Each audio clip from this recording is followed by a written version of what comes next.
Hello, everyone. You're listening to Draws in Spanish. I'm your host, Fabiola Lara. I'm an illustrator and podcaster based in Philadelphia. And on Draws in Spanish, I chat with Latinx visual artists and designers to discuss everything from their identity and culture to their creative process and work. This episode is actually a minisode, so it's not our regular interview episodes where I'm hosting a guest on the show. This is just a mini episode that I'm trying out and testing out. So if you're liking the minisodes, please let me know on Instagram, on TikTok, wherever you're contacting me. Go ahead and let me know if you're enjoying these mini episodes so I can keep making them for you. In this minisode, I actually want to talk about collaboration in honor of my recent collaboration with Raúl and Iván from Grupo de Autoayuda de Dibujo on the last episode of Draws in Spanish. I figured it was a good time to talk about this topic because that was a international collab, and so I wanted to share my thoughts on this.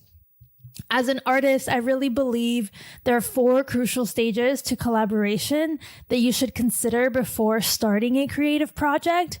And I want to dive into what those 4 factors are that you should keep in mind when you want to collaborate with another person. I figured this would be the perfect time to talk about it because aside from working with Ivan and Raul, I have also sort of collaborated with 20 to 30 artists over the last few years for each one of these podcast episodes, those are little collaborations of my own each and every time. So here we go. Here are the 4 stages of collaboration according to me, okay? So there's a lot of stuff out there on the internet. This is just what I think are the important pillars.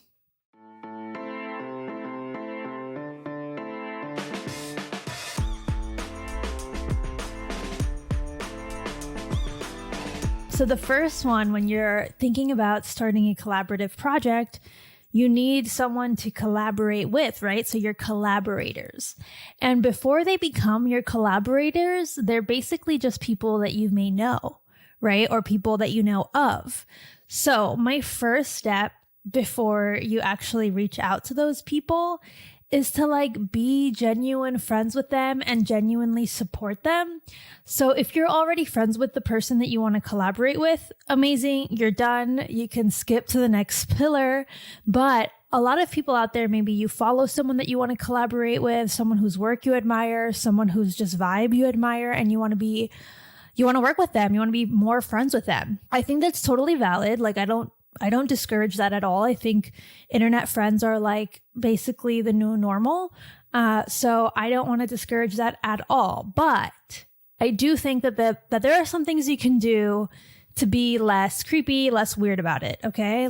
This, just take it from me. If you want to collaborate with someone that you're not real life friends with, but maybe you're internet pals and you just admire them, I recommend that before you hit them up with this potentially unhinged collab proposal, which it won't be unhinged if you continue to listen, you kind of just support them and befriend them a little bit more.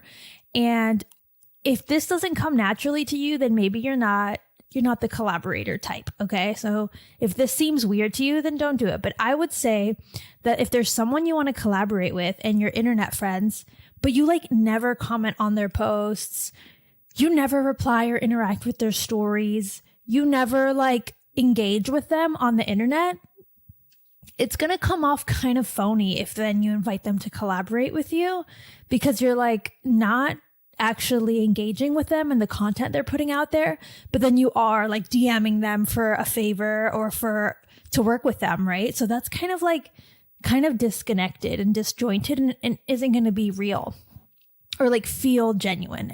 If you plan on hitting someone up for a collaboration because you genuinely like their work, be genuinely wanting to interact with their posts in a thoughtful and genuine way. So for example, commenting on their post, liking their post, replying to their stories, just being friendly back to what they're putting out there. Basically, you want to give off the energy that you want to receive. And I think a lot of the times, because we're so used to Instagram, we're so used to TikTok, and it's almost kind of just the way it is to be online. I feel we've all become really stingy with our likes, in giving out comments. We are really precious with them. I'm not, even though I like my friend's posts, maybe I'm scrolling too fast, I'm not going to stop and like it, or I'm not going to stop and comment. And it's why not? Like, this is quote social media. The whole point is to be social. So just like use that tool. Now, I do not want you to be fake. Okay. So if you don't like something, then don't comment on it. But I do think like if you are wanting to collaborate with this person, that probably means you do genuinely like what they're putting out there. Then you should like say it, voice it, support them. Like people, you have to remember that people really appreciate support and kindness. And especially now when everyone is putting like so much effort into social media, like it feels really good to have it recognized and to have people be like, yeah, this is good. Like, thank you for putting the time into this. So if you want to collaborate with someone and you've kind of like been on the sidelines for a while supporting them, maybe be like a little bit more of a fan. Just like put yourself out there, be a supporter. I don't want you to be fake or anything, but like if you already like their work, when's the last time you let them know? You know what I mean? Like it's so rare that we let people like real quote real life friends know that we love and support them and like want the best for them. And I think we even forget to do that online sometimes with the people that we follow because like, oh, you and I are mutuals. Like we've been mutuals for 10 years. Like what does it matter if I like this post or not? And it's like, no, people really do appreciate that. And it does like speak volumes that you're there and you're showing up for them. So I would remember that. I just think it kind of comes off weird if you like hit someone up on email or DM and you've like literally haven't liked their last few posts, but now you're proposing like a new project for them. It just, I don't know. It doesn't read right to me. I feel like it's bad manners. So just consider that. Okay. But don't be fake. Do not be fake. This is not permission to go be fake. Okay. Then the next thing you need to consider, right? So in the outreach phase, you need to be genuine friends, make friends with them. And the next thing is you need to be realistic, okay? So before you contact someone, think about if they are at the same stage of their career as you are for this project that you want to propose. Because I'm assuming here that you want to propose a collaboration, whether you have the idea or you want to work with them on the idea, you're proposing working together, okay?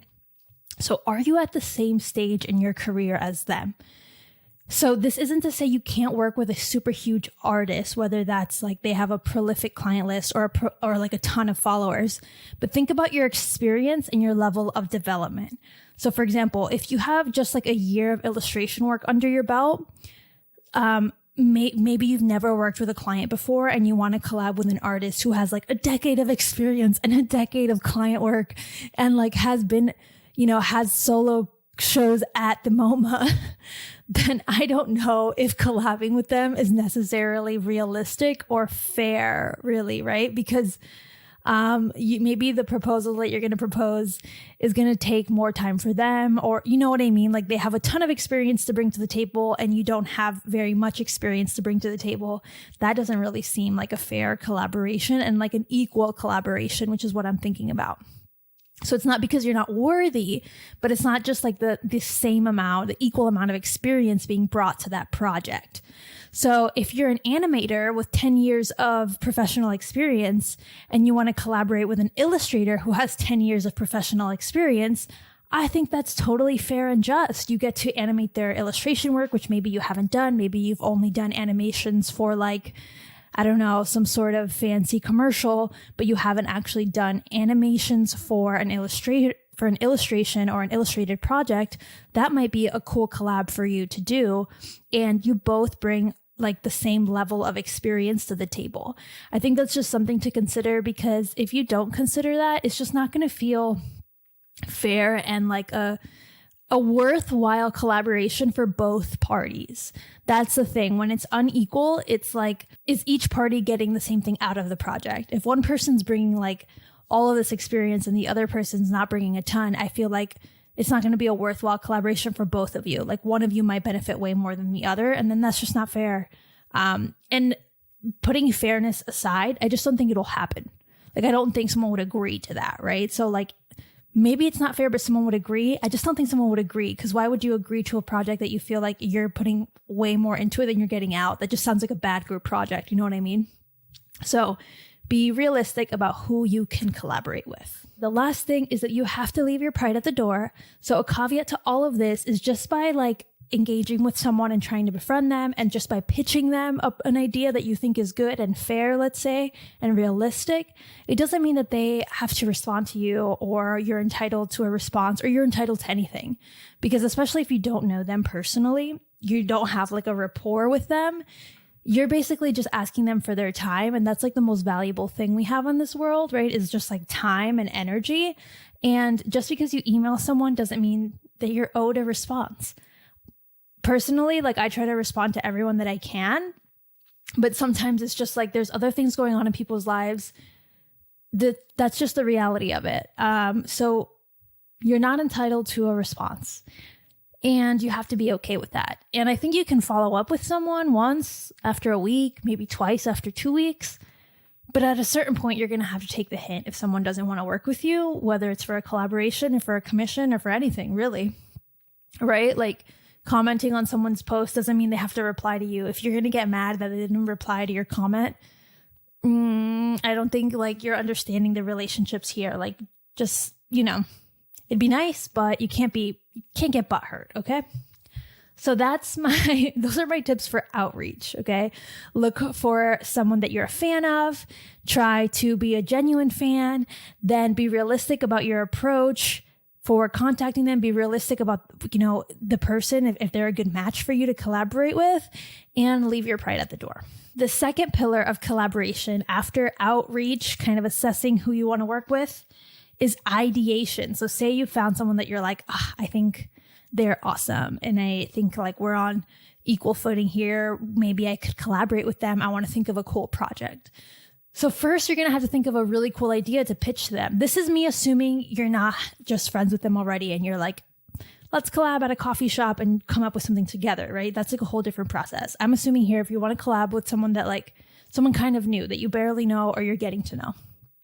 So I think if you would like to work with someone, you have to make sure, like I said, that both sides of the collaboration are equal for each of you. Like take the equal amount of work, right? Like equal amount of time. So for example, DMing or emailing someone and saying, hey, I have an idea for a book. Do you want to draw it for me? And that's a collaboration.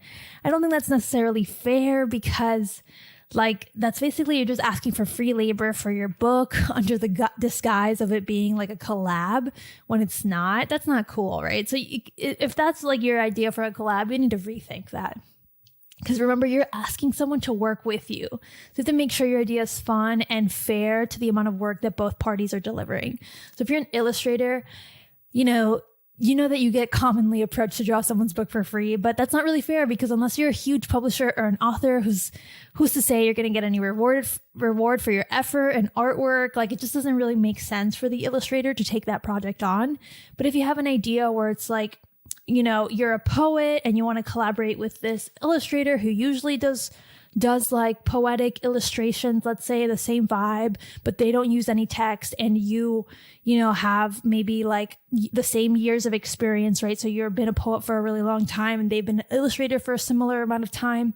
Maybe there is a world where you can collaborate if they've expressed their desire to do this kind of thing. Just make sure that what you're asking from them takes the same amount of work, right? So if you write poems really quickly and you want them to create this like 10-foot by 10-foot painting, oil painting for your poem, I don't know, that seems a little bit uneven, right? The amount of time and effort, dedication, resources that'll have to take. So just consider that. And there's not a hard and fast rule for this, you guys. Just like think logically here. If you're asking someone for free labor, or if it's like a genuine collaboration where both parties bring something to the project to make the project even better, like they can't do it without you, sort of thing.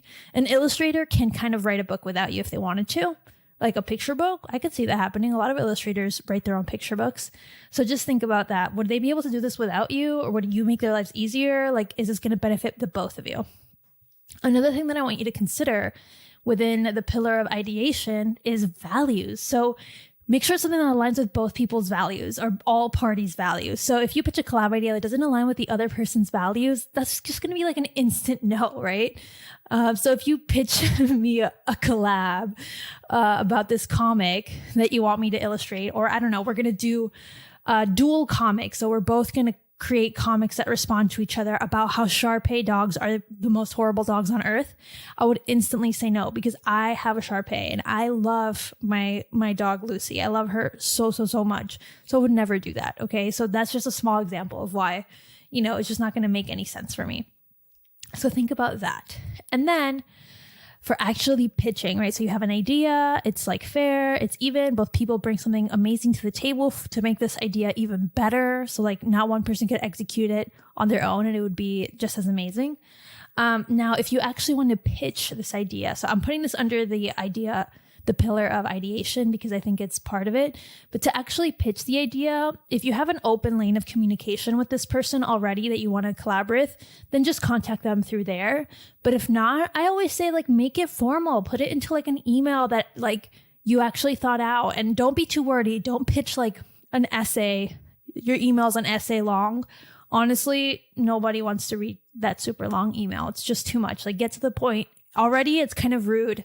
In my opinion, it's already kind of rude to send a really long email because now you're making me put all this thought into this email.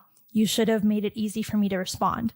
So I feel like if you want someone to respond, be clear, be concise, get to the point so that you're like not taking a ton of their time just on the fluffy stuff. Okay. So, pitch them something in like 5 sentences and let them answer if they're interested. Remember that just because you're pitching something doesn't mean you're entitled to a response. So give them time and space to respond. And you can always kindly follow up once or twice. And then, at a certain point, you got to just take a hint.